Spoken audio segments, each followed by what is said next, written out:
Salve, rapaziada, canal chamado Tricolor na área para fazer um vídeo de pós-jogo e também falar sobre um outro assunto que eu acho que vocês vão se interessar bastante, é a respeito do nosso técnico Luiz Beldia, beleza? Então, deixa o seu like, por gentileza, para não esquecer, a menos que você tenha por hábito deixar o like no final do vídeo, né? Mas normalmente o pessoal acaba esquecendo quando usa essa prática, beleza? Então, se você puder deixar o seu like, e ao longo do vídeo que você quiser fazer o seu comentário, será super importante para eu ter uma noção daquilo que você enxergou a respeito do conteúdo aqui do canal chamado Tricolor, beleza? Se for novo por aqui, também deixa a sua inscrição, seja bem-vindo ao canal chamado Tricolor, uma família que está crescendo não a passos largos, né? Mas a gente também não tem pressa, não, beleza?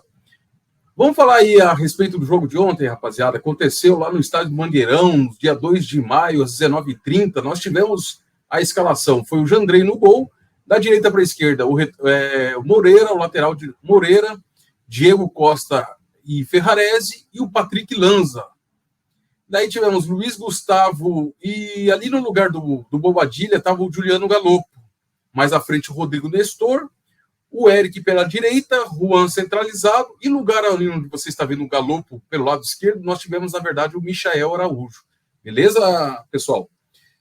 Então, nesse jogo, ontem, que deu Água de Marabá 1, São Paulo 3, nós vimos um jogo, o São Paulo dominando completamente o time do Águia de Marabá. O São Paulo dominou completamente o time do Águia de Marabá e eu quero comentar a respeito do que foi esse confronto, para vocês terem mais ou menos uma noção, beleza? O técnico Luiz Beldia tomou mais um cartão, né? Tomou um cartão amarelo ali, porque ele se movimenta demais ali na área técnica, né? Ou seja, nós não temos um técnico que apenas assiste o jogo, ele participa do jogo. E isso talvez seja um dos segredos do técnico Luiz Beldia, que está sempre orientando a sua equipe enquanto ela está dentro de campo ali. Ele está sempre fazendo as orientações, as correções de posicionamento, enfim, dando as suas instruções à beira de campo. E isso talvez, volto a dizer, seja um dos segredos do sucesso do time do Zubeldia, que até agora, diga-se de passagem, não perdeu. Houve apenas um empate aí contra a equipe do Palmeiras, beleza, rapaziada? Um jogo que, inclusive, poderíamos ter ganho também. Poderíamos ter perdido, é verdade, mas também poderíamos ter ganho esse jogo. Foi bastante equilibrado. Houve um lance aos 31 minutos que deve ter gerado bastante discussão aí nos grupos das redes sociais. O jogador Marcos Vander, ele acaba fazendo uma falta no Patrick Lanza. Há quem diga que não era para expulsão, como os comentaristas ontem disseram, o próprio Kleber Machado disse que não era para expulsão. É um lance interpretativo. Coloca aí nos comentários se você acha que o lance era para expulsão. Na minha opinião, era sim, porque ele assumiu o risco. Mas respeito a opinião contrária. Na minha opinião, para quem já jogou futebol e quem ainda joga futebol, sabe que era perfeitamente evitável aquele lance. Mas se você pensar o contrário, coloca aí nos comentários do vídeo, beleza? Então, o Marcos Vander, ele foi expulso. Tanto que os jogadores do Marabá acabaram não reclamando. Esse lance foi aos 31 minutos. E já aos 35 minutos, o Rodrigo Nestor toma um cartão amarelo, mas também o Ender, um outro jogador do Águia de Marabá, faz o gol, com um jogador a menos, eles conseguiram uma batida semelhante à do Rodrigo Nestor, que deu o título em cima do Flamengo pela Copa do Brasil lá no Morumbi, na temporada passada. Um lance bem parecido, um rebote ali. Aconteceu um rebote ali à frente da área, o cara bateu cruzado e o nosso goleirão lá, o Jandrei, não conseguiu alcançar a bola, beleza? Mas 2 minutos apenas após o gol do Ender, do Águia, o nosso jogador Juan, com assistência do Galopo, chega a um empate com um cruzamento pela direita, encontra o Galopo, e o Galopo faz o cruzamento e o Juan empata para o São Paulo. Olha o Juanzinho aí fazendo gol, rapaziada. E pasmem, senhores, aos 41 minutos, portanto, apenas 4 minutos após, O mesmo Juan, com assistência do Eric, também pela direita, acaba virando para o São Paulo. O juizão da partida, ele dá 9 minutos de acréscimo, e depois ainda dá um cartão amarelo para o Galopo por simulação. Houve um contato dentro da área, eu realmente não acho que foi pênalti, não houve o contato, mas não houve carga para marcar a penalidade. Beleza? Daí teve um intervalo, foi para o intervalo. Daí já na volta, aos 53 minutos, houve uma outra situação, um outro lance, já pelo lado esquerdo, em que num bate-rebate ali, o Michael Araújo chuta, o goleiro deles, do Águia, faz a defesa, depois sobra ali entre zagueiro e o Michael Araújo, e o Michael Araújo acaba sendo derrubado. O VAR aciona o juiz vai lá e confere o lance e acaba anulando a questão da penalidade. Na verdade, não houve nem a marcação do pênalti. O VAR havia acionado o juiz e ele foi lá e não confirmou a penalidade, confirmou a falta em cima do zagueiro no lance com o Michael Araújo. Mas aos 63 minutos, também mais uma jogada bem trabalhada do São Paulo, o São Paulo amplia o placar com o Luiz Gustavo. O que eu quero falar para vocês, pessoal, a gente vai ver aqui as entradas, as saídas. Aos 66 minutos sai Ferreira e entra Michael Araújo. Aos 66 também sai Rodrigo Nestor e entra Rodriguinho. E sai o Luiz Gustavo e entra o Bobadilha. Já aos 71 minutos sai Sabino e entra a estreia, né? Entra Sabino e sai Diego Costa. Beleza, pessoal? E vamos falar, então, agora propriamente do jogo. Na minha opinião, o São Paulo controlou o jogo o tempo todo, houve o controle do jogo, o São Paulo teve total domínio, mesmo com 11 jogadores do Águia de Marabá, que estava jogando no 5-4-1, como eu havia previsto, um 5-4-1, porque é um time menor, né, gente? Vamos ser sinceros, um time bem menor da Série D, mas não tem time bobo, né? A proposta deles era tentar pegar o São Paulo no contra-ataque, tanto que conseguiram abrir um placar do jogo justamente numa situação de contra-ataque. Então, assim, gente, o São Paulo dominou o jogo, todos os jogadores, na minha modéstia visão, foram bem, né? O sistema defensivo inteiro foi bem. O mais discreto, o mais tímido, o Patrick Lanza, porque o Patrick Lanza, ele não tem um ritmo de jogo, dá para ver que ele está inseguro ainda. Se vocês tiverem percebido bem, às vezes no domínio de bola dele, quando tem um jogador mais próximo do time adversário, ele deixava escapar o domínio de bola. Fez alguns cruzamentos, teve uma batida de escanteio maravilhosa, eu prestei bastante atenção nisso. Então eu acho que é um jogador que precisa de mais espaço no São Paulo para adquirir a tal da confiança. Qualidade ele demonstrou que tem. Não comprometeu o jogo, foi muito bem. Já do lado direito, o Moreira, gente, o Moreira é titular nessa equipe, né? Não tem conversa, o Moreira é titular absoluto nessa equipe. A equipe está tão bem ajustada pelo nosso técnico Luiz Beldia, que jogou no 4-2-3-1, tão bem ajustada que a gente está vendo até a melhora do futebol do Diego Costa. O próprio Ferrarese foi muito bem, o Sabino não comprometeu também, já entrou com um placar, um cenário bem favorável para o São Paulo. Os próprios jogadores que ali estiveram, vou colocar mais uma vez aqui para vocês, para deixar bem fácil de visualizar, e a gente lembrar o nome aqui. Luiz Gustavo, o maestro, ele foi um maestro, ele orquestrou o time do São Paulo, ele cadenciava, ele acelerava através do passe, ele se aproximava, ele tabelava por fora, por dentro, circulava a bola. Luiz Gustavo acabou fazendo gol, né? É um jogador que tem uma estrela, demonstra ter uma estrela muito grande aí no São Paulo, e jogou muito bem. Afinal de contas, todos os jogadores foram bem. O Nestor teve boas movimentações, o Galopo jogou muita bola, né? Chamou a responsa. Tá aí uma questão, né? Já que a gente precisa de um camisa 10 e o Ramos Rodrigues nunca está pronto, né? Nunca tá bem fisicamente. Acho que o Galopo, até mesmo o Rodriguinho, rapaziada, porque eu prestei bastante atenção no Rodriguinho, gostaria de ouvir a sua opinião, se movimentou muito bem, ajudou a recompor quando tinha que recompor, a marcar, apoiou, deu chute de fora. A gente tem um elenco, rapaziada, a verdade é essa, nós temos um elenco. O Eric foi muito bem, fazendo o corte por fora, dando profundidade, ora por dentro, fazendo a movimentação para puxar a marcação e abrir espaço para o Moreira. O Juanzinho, então, nem se fala, né? Marcou 2 gols. Eu estava torcendo para ele fazer um hat-trick, né? Enfim, todos os jogadores que entraram também foram todos muito bem. Bobadilha também muito seguro, passe, chute, demonstrando mais confiança. E isso é bom porque o elenco do São Paulo precisa estar muito bem. E o Zubeldia demonstrou que tem o controle do elenco do São Paulo. Porque nós vimos uma organização dentro de campo, nós vimos um padrão tático dentro de campo, né? Uma estratégia de jogo, jogo por fora, jogo por dentro, bolas alçadas à área por cima, por trás, dando profundidade. William Gomes jogando muita bola, rapaziada. William Gomes, infelizmente, o William Gomes vai ficar muito pouco tempo no São Paulo, jogando o fino da bola, entendeu?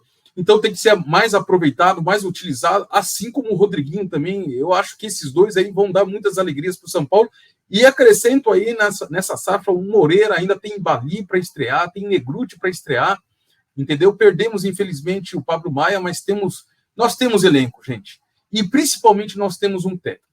E por falar em técnico, eu gostaria de falar com vocês agora o assunto, a partir desse momento, aos 11, quase 12 minutos de vídeo, nós vamos falar a respeito do nosso técnico Luiz Zubeldia. Você viu que eu coloquei no título do vídeo, Luiz Zubeldia pode deixar o São Paulo?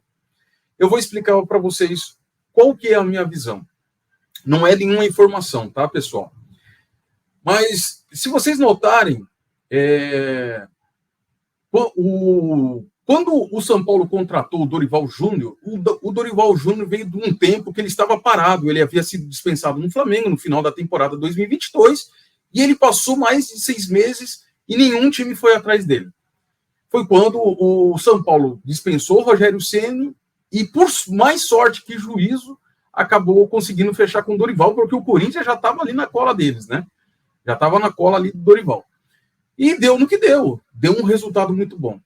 Agora, após a tentativa de aposta aí com o Carpini, que não deu certo, nós contratamos, o São Paulo foi lá e contratou o Luiz Zubeldia.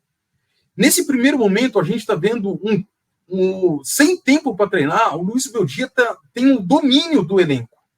Tem um domínio total do elenco. Ele ainda precisa conhecer mais os jogadores, as características dos jogadores, mas ele está demonstrando que ele sabe trabalhar com um elenco. Ainda haverão jogadores que terão mais oportunidades, né? Devido a algumas as lesões, o Wellington, o Rafinha, o Pablo Maia, o Wellington, o Rato. Então, assim, o próprio Lucas Moura, que retornou para o departamento médico após haver sido liberado pelo departamento médico, ele retornou para o departamento médico. Então, gente,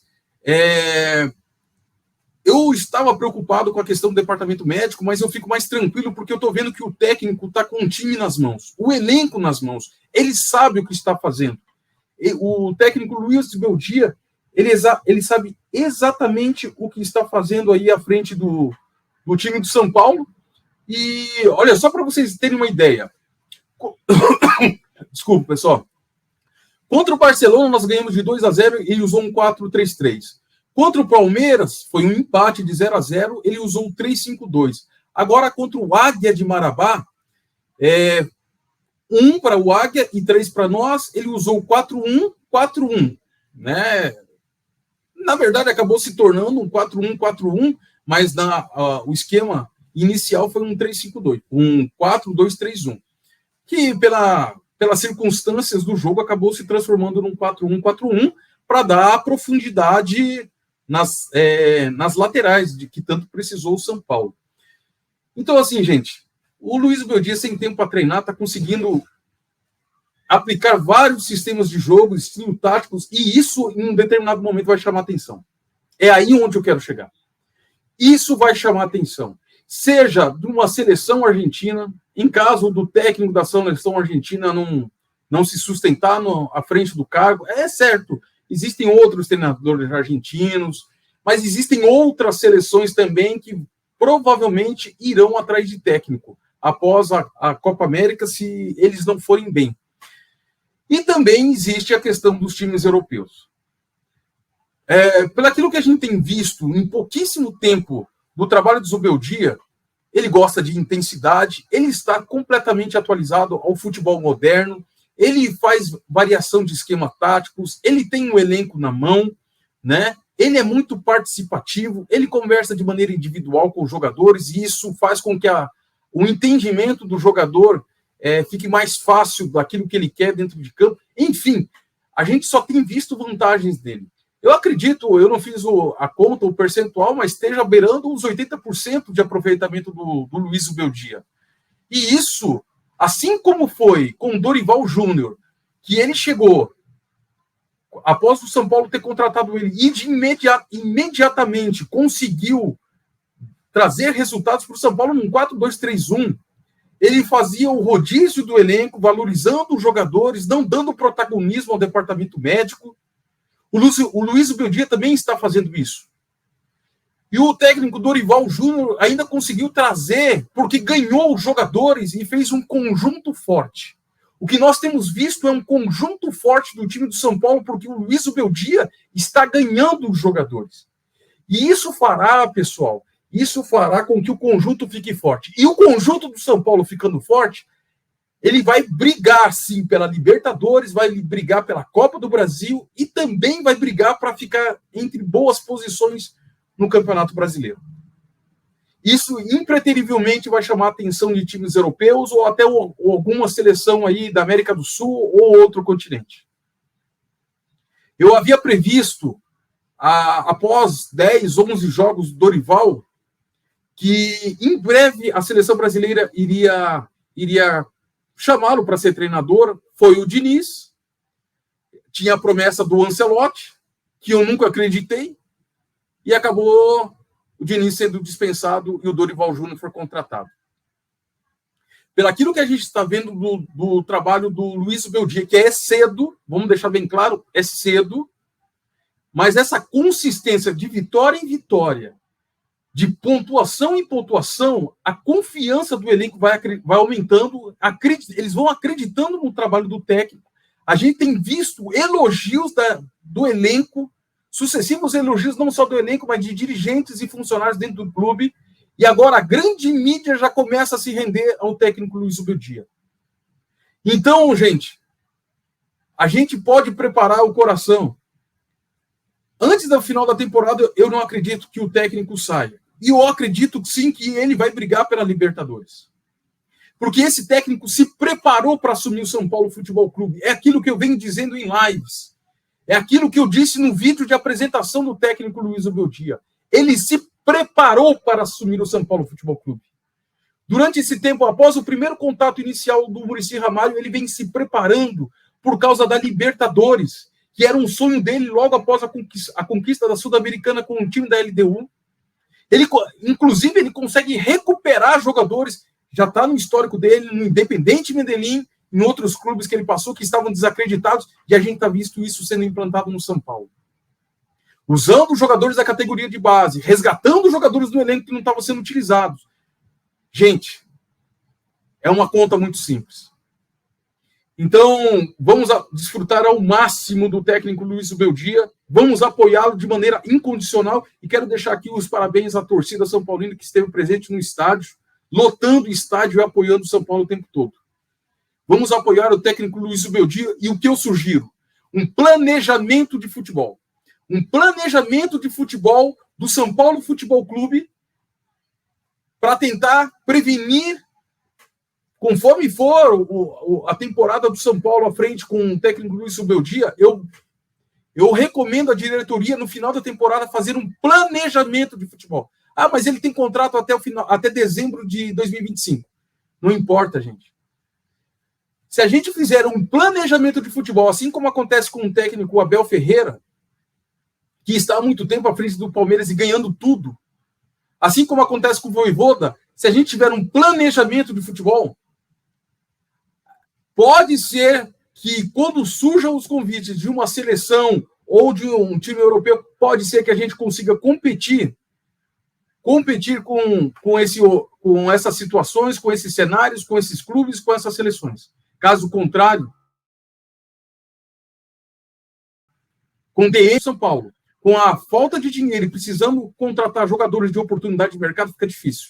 Então, nós temos que oferecer ao técnico Luiz Beldia planejamento de futebol,